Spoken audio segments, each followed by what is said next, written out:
My name is Fikumi Adeleye, and I am 13. I'm in year 9, and I have a baby sister called Abigail with a disability. This is a podcast for young carers just like me who might be struggling with their walk in faith with the Lord. My topic today is going to be about our walk with Christ while battling with disabilities that our siblings or our parents might have. If you know anyone that might benefit from what I'm about to say and what the Lord is about to say through me, I just ask that you'll send it to them or that you'll show them. So all young carers can have a place, a voice to support them. So I'm going to be reading from Galatians chapter 2 verse 20. I am going to be using New King James Version, and you can read any other version that you prefer. I'll start now. I have been crucified with Christ. It is no longer I who live, but Christ lives in me. And the life which I now live in the flesh, I live by faith in the Son of God, who loved me and gave himself for me. I'm going to be taking this in 3 sections, and just so that we can understand fully what the Lord is trying to say through this verse in Galatians. So the first section, I have been crucified with Christ. It is no longer I who live, but Christ lives in me.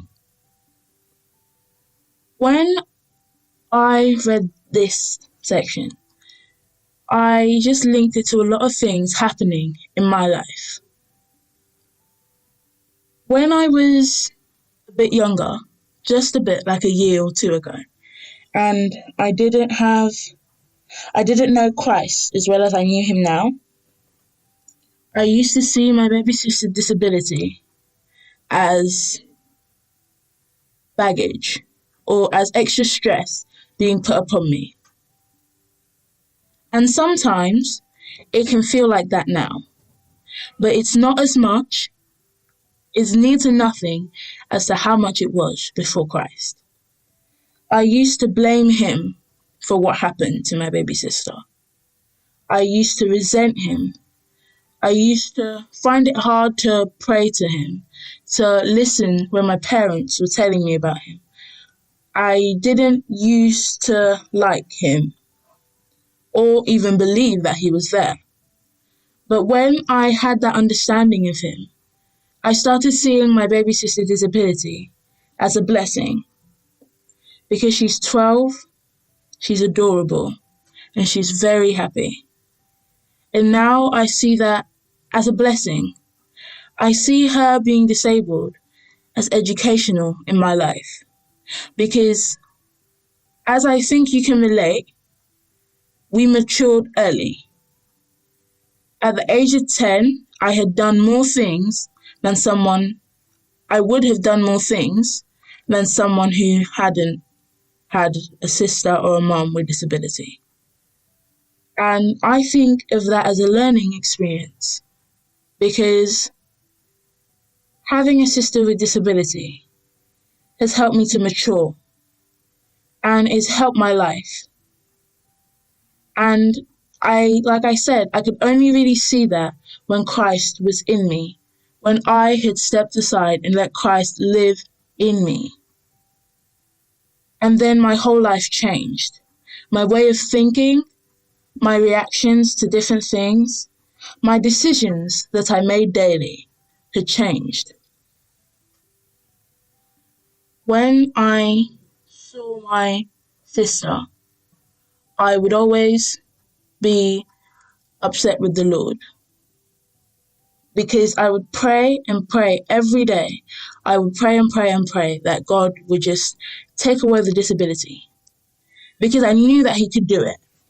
With everything that my parents said about him, and I went to church, so I knew a lot about what he did I thought that if I prayed, he would just take away the disability.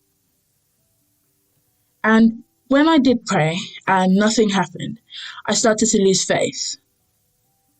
But when I got to terms that this might be what God has intended, that this could be a blessing, it doesn't have to be extra weight on my back. It could be something that will fill me with joy. Then I still pray that he will take away her disability. But now I say that he should just have his way in her life because he knows what is best. But I could have only truly understood that if he resided in me, if he had a voice in my life, if he had a space in my life, in my heart. And when I started off my faith, I used to use WWJD. I still do use it. What would Jesus do?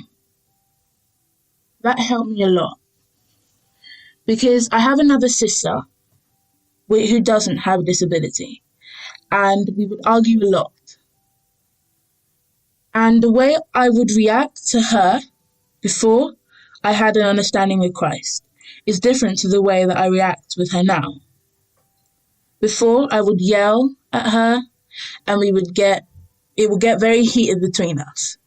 But now, both of us are quite calm with each other. Even when we get on each other's nerves, we can both calm down and talk to each other because Christ is dwelling in us and he is the one speaking through us. The second part, which I would like us to read, is we would argue a lot.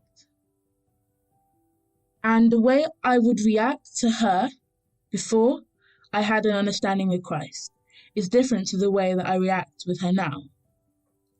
Before, I would yell at her and it would get very heated between us. But now, both of us are quite calm with each other. Even when we get on each other's nerves, we can both calm down and talk to each other because Christ is dwelling in us and he is the one speaking through us. The second part, which I would like us to read, is the life which I now live in the flesh, I live by faith in the Son of God. Like I said before I had an encounter with Jesus, and before he dwelled in my life, I never saw anything as good in my life.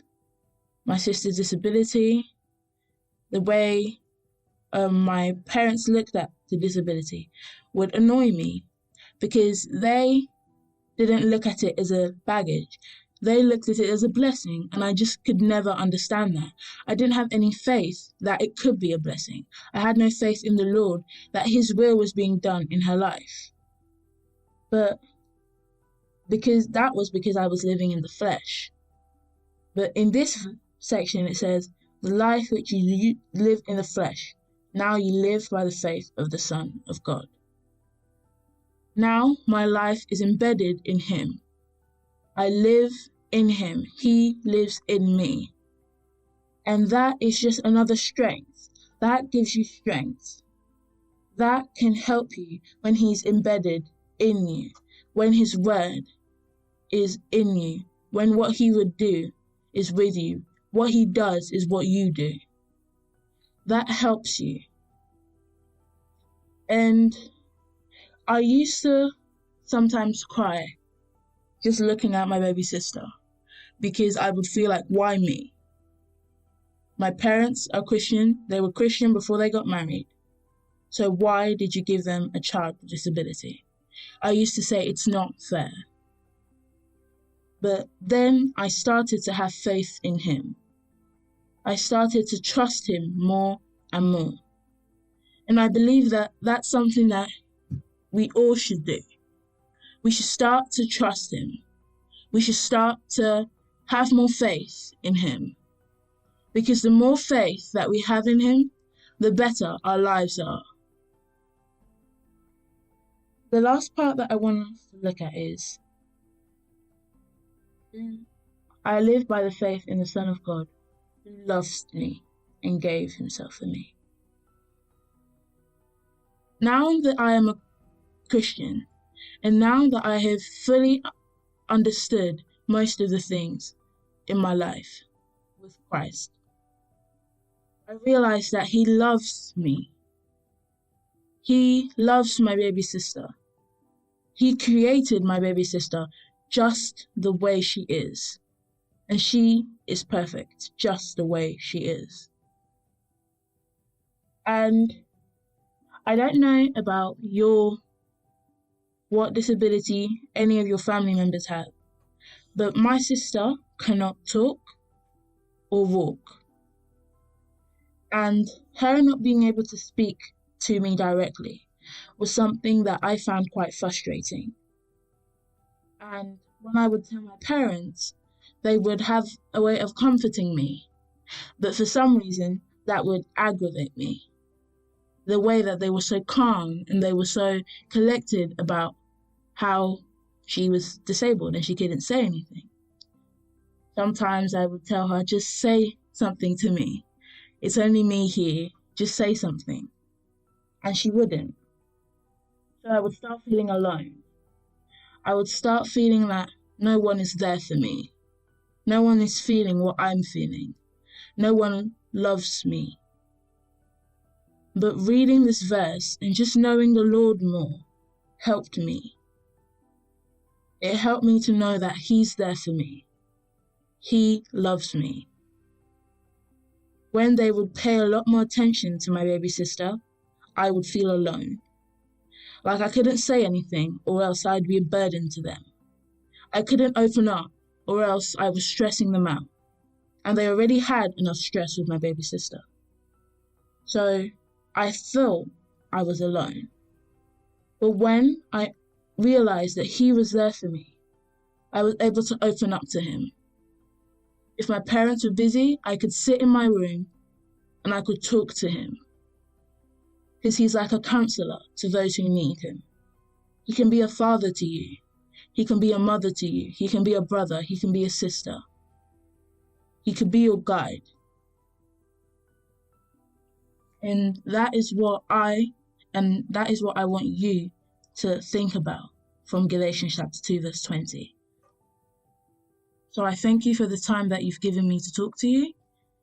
And I just hope and I pray that God will help you and he will see you through, because with Christ, all things are possible. Thank you.